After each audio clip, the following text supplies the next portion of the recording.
Hello, and welcome to the Husband Help podcast, where you're going to learn how to be the best husband that you can be, no matter what your marriage is like right now. This is your host, Stephen, and today we are going to be talking about charting a course for your life, for your marriage.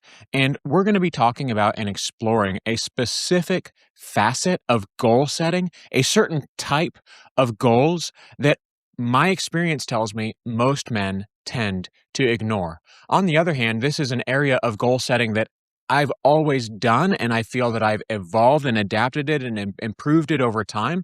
And I think it's really made a big impact on my life. So we're going to talk about that today. And I'm not going to make you wait too long to think about what this is. But I also want you to know that if you're separated right now, and you might be thinking right off the bat, Stephen, I can't set goals for my marriage. I'm separated. Well, we're going to talk about how you can start applying some of these principles today, even if you are separated. Let's just step back for a moment. What are we actually doing here? Well, you might recall that right now we are in the midst of a coaching learning series. This is me sharing the major lessons that I feel I've learned over the past 10 plus years coaching men going through separation and exploring what it means to be a good husband in modern day living, modern day society.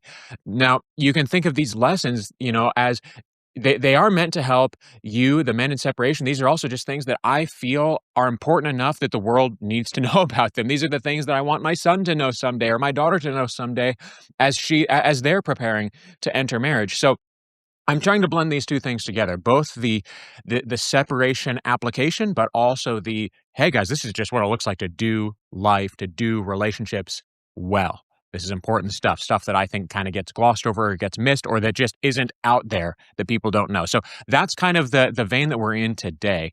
And for you, if you are in separation, this is going to be extra important because I know, and it's not a mystery as to why this is, but you come into separation, you are in crisis mode, right? I mean, it's a marriage crisis. You come in, you are in crisis mode, but along with that comes desperation mode, is how we often refer to it around here at Husband Help Haven. But it's another way of just saying that you're reactionary, you're reactive, you are caught on your back foot. You are not. You're just trying to respond to the things that are happening in your life. You're completely caught off guard, and so you're often stuck spinning. And on top of that, I do find that many guys don't pay as much attention to goal setting as they think they do. The reason this all matters is because you need to know where you're going. And if you're married, you need to know where your marriage is going. And if you have kids, you need to know where your family is going. You need to know where you're going in life. But here's the thing. Here's what most men miss. You also need to know what the journey should feel like. If you don't have a vision for these things, then you're still going to be you're going to be drifting, you're going to still be moving, you just won't know where you're moving to, and you won't know what that journey is actually going to end up feeling like in practice. Now again, I'm going to leave you with some specific stuff to think about. And I also get, hey, we're in February, maybe this should have been done at January if we were doing standard, productivity, hey, it's start of the year, set these goals, all that stuff, blah blah blah. Don't care, it's still relevant today, and this is stuff that you should be coming back to all throughout your life.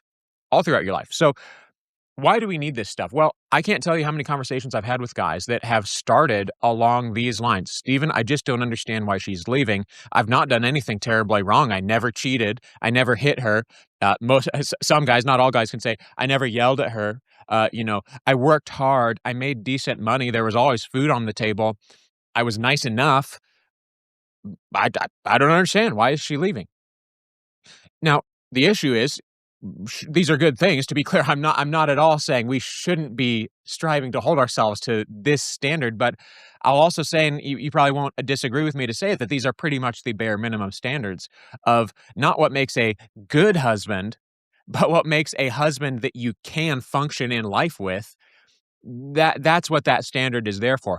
And a lot of times what men don't stop to ask is, are these boxes being checked really sufficient for my marriage? Do these really meet all the needs in not just my marriage, but in myself? Is this bare minimum really going to get me where I want to go in life? Or is this just going to keep my head above water? And what ends up happening with guys who don't put this intentional focus on goal setting in the ways that we're going to talk about in this episode is you will be a passively decent guy. All right. Life will be fine ish most of the time, as long as there's not something out of left field that's throwing you for a curveball. But again, it's only a matter of time until something like that happens. A parent passes away, a financial crisis hits, if someone gets let go from a job, menopause hits, whatever the situation can be, where it can sort of flip the lens on a fine-ish life and make it feel unbearable. So this is how this can happen. You'll be checking these boxes of, hey, I never hit, never cheat, never do the absolute worst things that would disqualify myself from being a husband that a wife could be expected to stay with. So I haven't disqualified myself, but I'm not moving forward. You will not have direction. You won't have growth. You might be coasting. You might be grinding, but neither one of those things feels really fulfilling, nor do they feel like they're moving forward. There's not progress happening. Now, that what I just described is actually the best case scenario.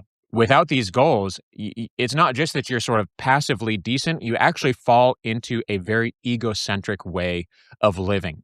You just never stop to think about that your wife has to pick up the slack that you leave behind.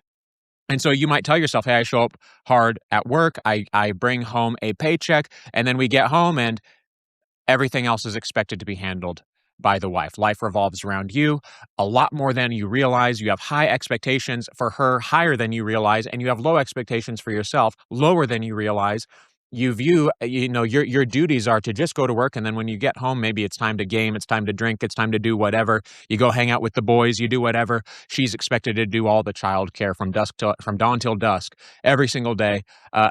And my way or the highway when it comes to disagreements, right? And this is just how marriage should work. Now, again, that's the worst case scenario when we're not pausing to think. And of course, that worst case scenario can go even lower. But I just share that to say this is the same sort of thing. There's a common thread between these two situations, and that is an absence of intentionality. So, okay, I probably don't need to convince you that you need to have goals, but I might need to convince you that you need goals in more areas than just your accomplishments, in more areas than just what you're trying to do at work or what you're trying to do with your fitness or something like this, right? The standard New Year's resolutions type goals. We need more than that. And so, what I want to talk about now is what it looks like to set goals. I'm going to give you a very specific framework, and here's how I'm going to recommend you approach it. First off, the two types of goals that you need at minimum are destination goals and journey goals. What do I mean by those two types of goals? Well, we need to know where we're trying to go. And this is the stuff that I think, again, most of us are good at. We need to have something we're trying to do. And ideally, this is some sort of big picture thing. It's good to cast a vision of what we want to accomplish.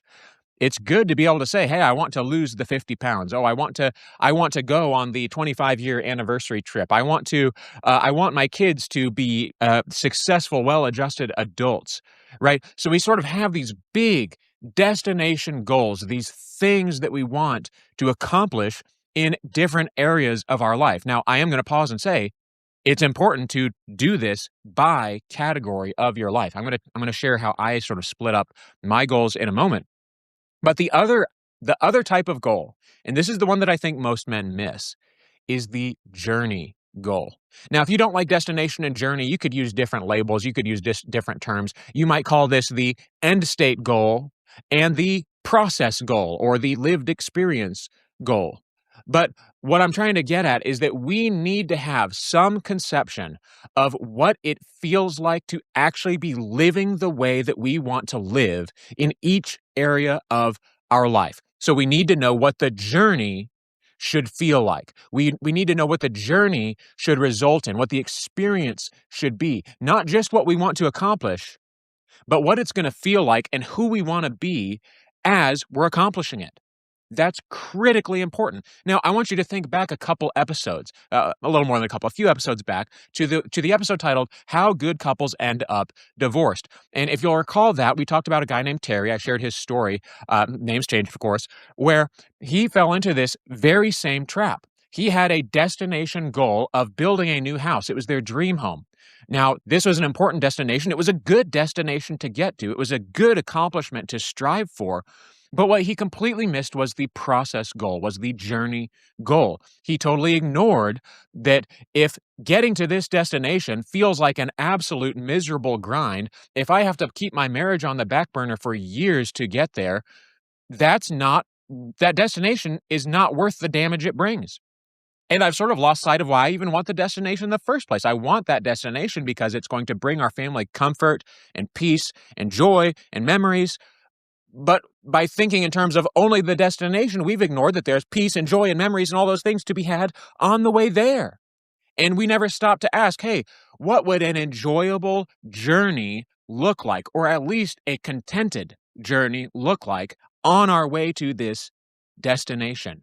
And we'll go more in future episodes as to why I think you, as the husband, are uniquely positioned to cast a vision for your marriage.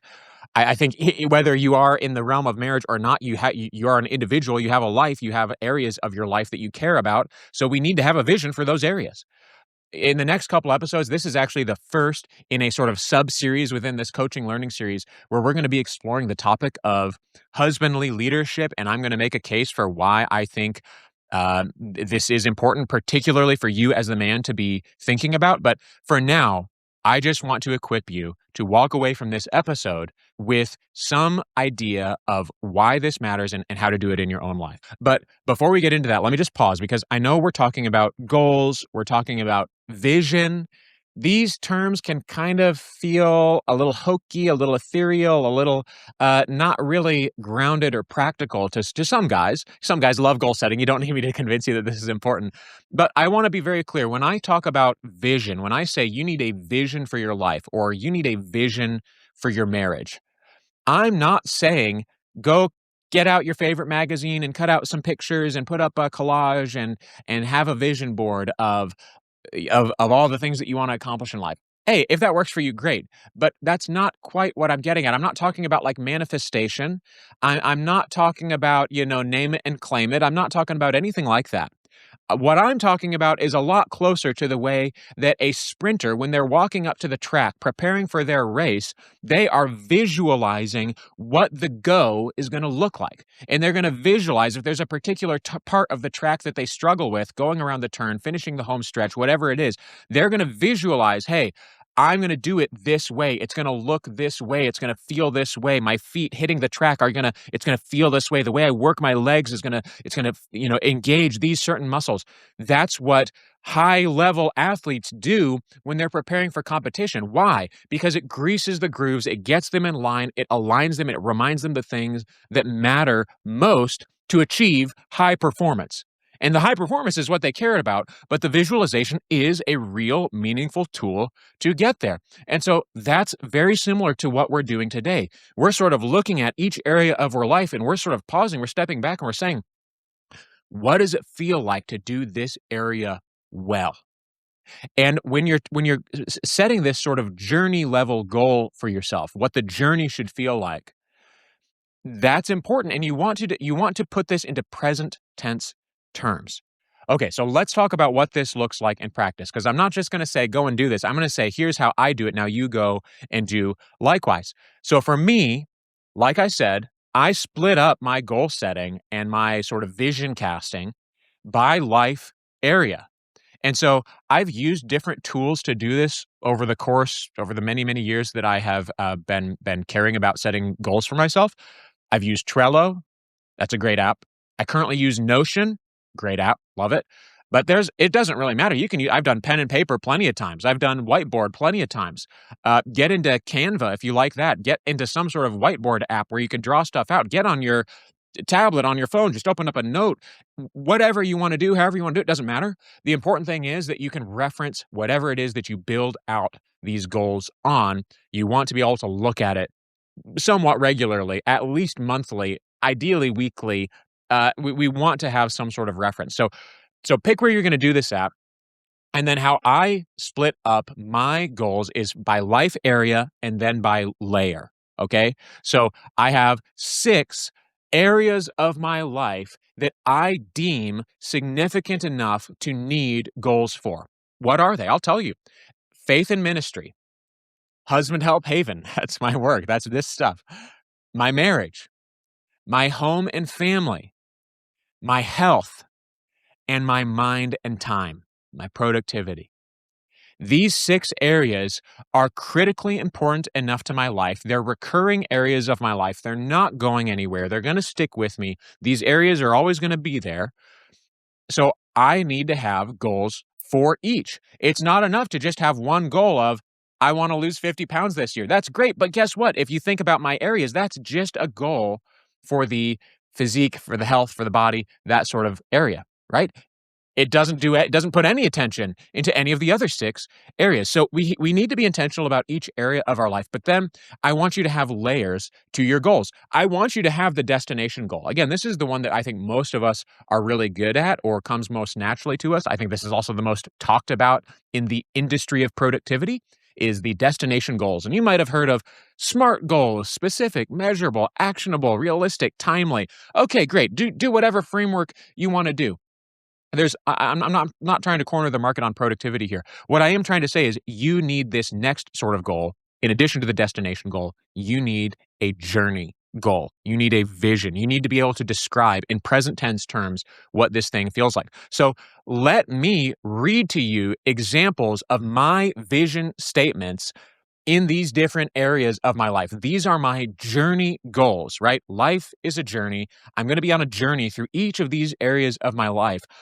Who do I want to be on that journey? That's what we're getting at. So here is my journey goal for my marriage. Listen closely. My wife and I are madly in love. We enjoy time together on a daily basis. I operate as a secure husband, which means I process my feelings with equal parts expression and introspection. Now, does this mean, you heard me describe that in present tense terms, does this mean that every single day I'm doing this? No, but it means every single day I want to be able to look at that statement and say, those things are true. So I'm setting a standard for myself. And it's a present tense standard. It's not a someday I'll be this way. Oh, once we get to our 25-year anniversary and we've booked our big trip that I'm hoping to book for us, and again, this is pretty far down the road. Then I'll be the secure husband. Then I'll be madly in love. Then we'll have the marriage. No, no, no. I start today being the husband that I want to be. I start today being the sort of husband that my wife enjoys life with. I start today being madly in love with my wife. Let's look at another area, my family. Here's how I articulate my journey goals for my family.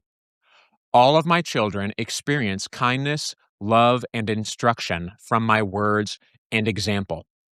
I actively look forward to kid time, and I do not escape it on my phone or any other way. I cook delicious, healthy meals for my family. Now, again, you can see it's just a simple string of statements about me and who I am in this area.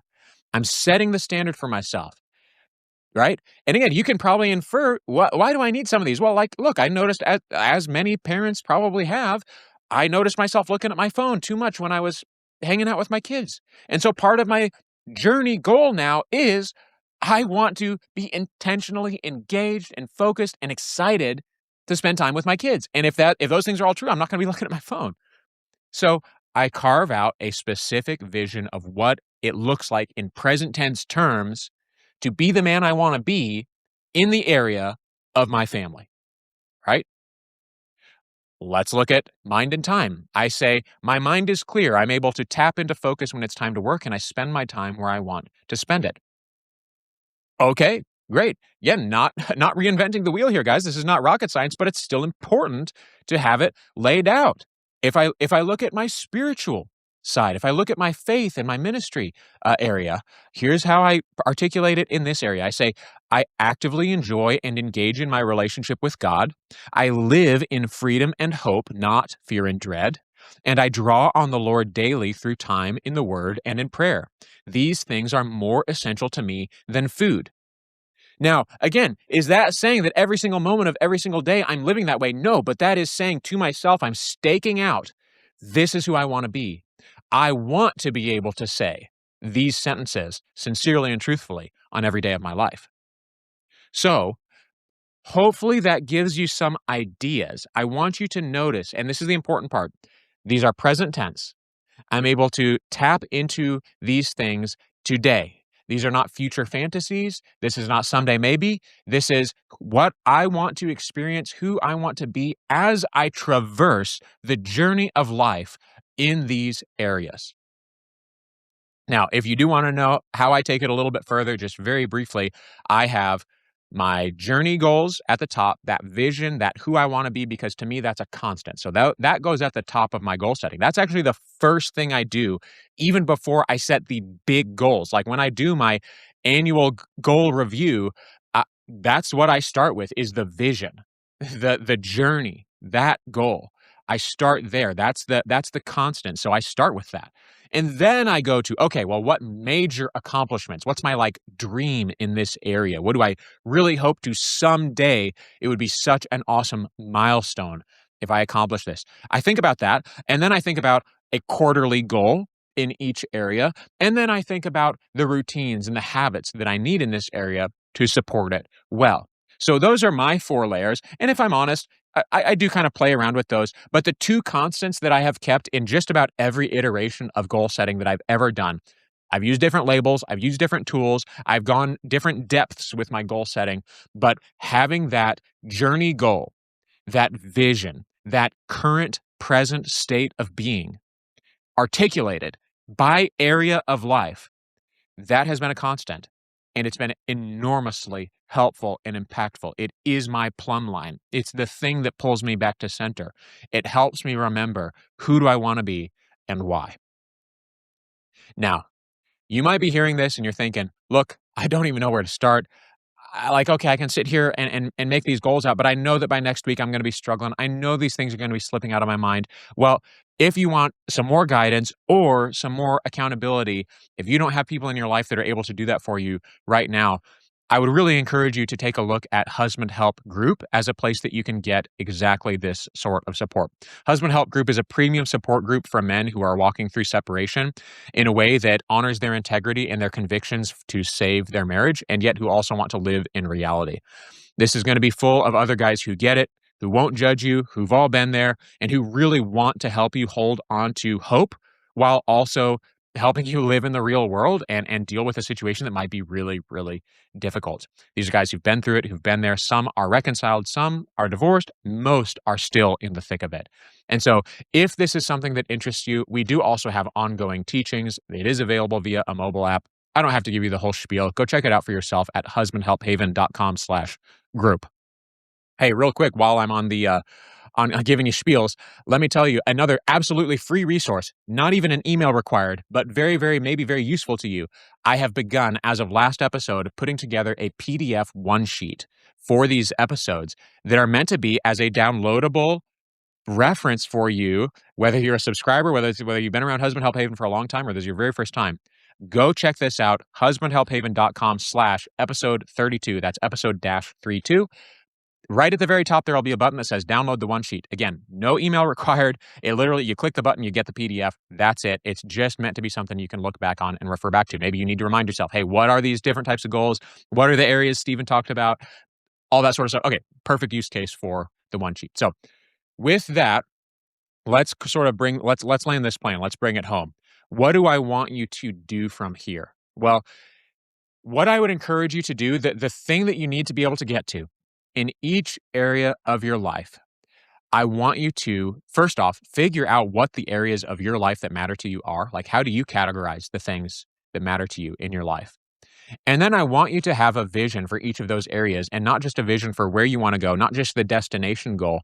I want you to have a process goal, a journey goal. What this means is you should be able to tick the following boxes when it comes to these goals. You should be able to say, yes, I've thought about it. Yes, I can explain it. Yes, I hold myself to it. And I don't wait for crisis to care about it. I don't wait for just the bad days to pay attention to this. I pay attention to it on the bad days, the mid days, the good days, all the way through. So what we're trying to get to is when it comes to these goals, we want clarity, we want articulation, we want accountability, and we want proactivity most importantly. All right? So from here, start define the areas of your life that matter to you if you haven't already done this.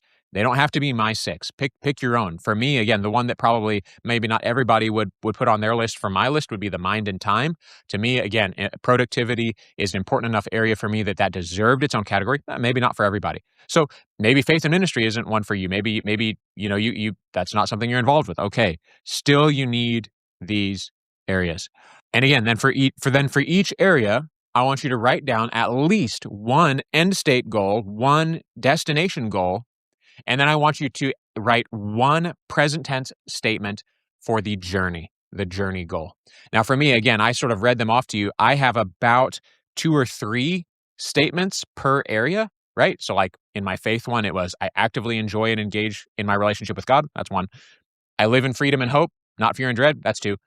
I draw on the Lord daily through time in the word and prayer because these things are more essential to me than food. That's 3. So I have sort of 3 statements that define the journey in this area of faith and ministry for my life. They don't have to be mine.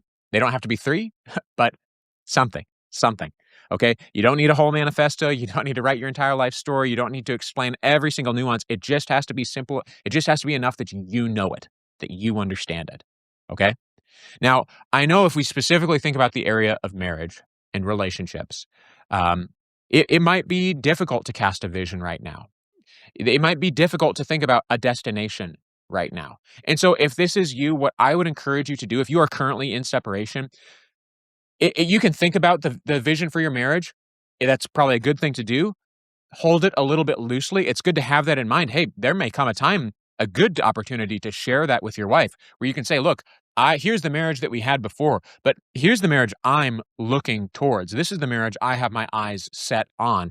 This is who I want to be in that marriage as well. This is my vision. Hey, maybe we have a chance to share that, maybe we don't. But what I certainly think you do have right now, and what's going to be important for you to define for yourself is what is a destination? What is a destination goal I can set for myself that I can accomplish no matter how this separation goes?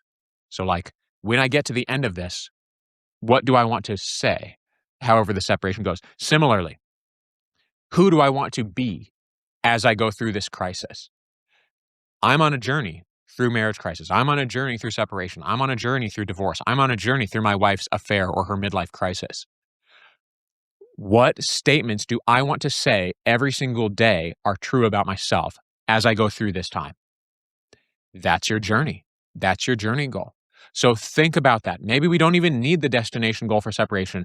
And again, I'll repeat what I said at the start of the episode. I think most guys are pretty good at thinking about where we want to go. That destination goal setting comes a little more naturally. It's also a little more commonly talked about. The thing that I want you to pay attention to, the hole that we need to plug up is have a goal for the journey. So that is certainly true for separation. That's true for the other areas of your life too. I encourage you to think about it. All right. And then come back to it. Refer back to these goals. And one other question that you might have if you are in separation is like, should I share this stuff with my wife? Should I tell her that I'm setting these goals or that I'm changing who I'm envisioning myself to be or anything like this? And my answer again would be similar to what I said a moment ago. Like maybe if there's the right time, the right place, hey, I trust you to sort of read the room on this. My default would be let's let your walk do the talking for you. Prove it with your actions to the point where she's inquisitive on her own and asks about it. Then let's have a good answer. But just coming to her and saying, hey, I've realized I've not had a vision for our marriage this entire time.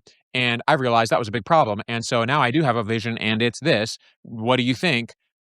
Again, for some of you, that actually will make perfect sense. Like if you have a really good relationship with your wife still, even in separation, or you have a strong friendship, or you sort of still have this dynamic where you sort of are sharing the difficult parts of each other's days and stuff like this. Hey, maybe this fits in with that. Okay, for 90% of you who are in separation listening to this, I would say just sit on it, prove it, work it out, do it yourself, and then when she asks, you can have an explanation. Right? So, guys, this is not about demanding anything of her. This isn't about beating yourself up either. This is just about putting intentionality into our life and in concrete ways. So I hope that this has given you some stuff to think about. I anticipate that for many of you, this is going to be something where you just need to sort of take maybe the rest of the day or maybe the rest of the weekend or whatever and just sort of think through, okay, what are those areas that I care about? Where am I trying to go and who do I want to be as I go there? So think about that. Always open to questions. Feel free to fire off an email if you have any questions or catch up with me in Husband Help group. Next episode, we are going to be continuing this conversation about proactivity as men, as married men, why this is important. And I'm going to tell you why I think that despite the statistics telling us that women file for separation twice as often, if not more, than men, why I would still say that men have more agency to change their marriage than women do if we're in a bad spot. So I won't get too far ahead of myself there. I think it'll be an interesting conversation. So come back for that. Until next time, guys, thank you so much for listening. I hope that this has helped you to do what the episode set out to do what we're trying to do here on Husband Help Podcast, to become a better husband no matter what your marriage is like right now. Having goals, both for the destination and for the journey there, I think are critical to doing that well, to getting better. And so I hope that this has helped you. Until next time, guys, thank you for listening. It's been Steven coming at you with much manly love. We'll see you.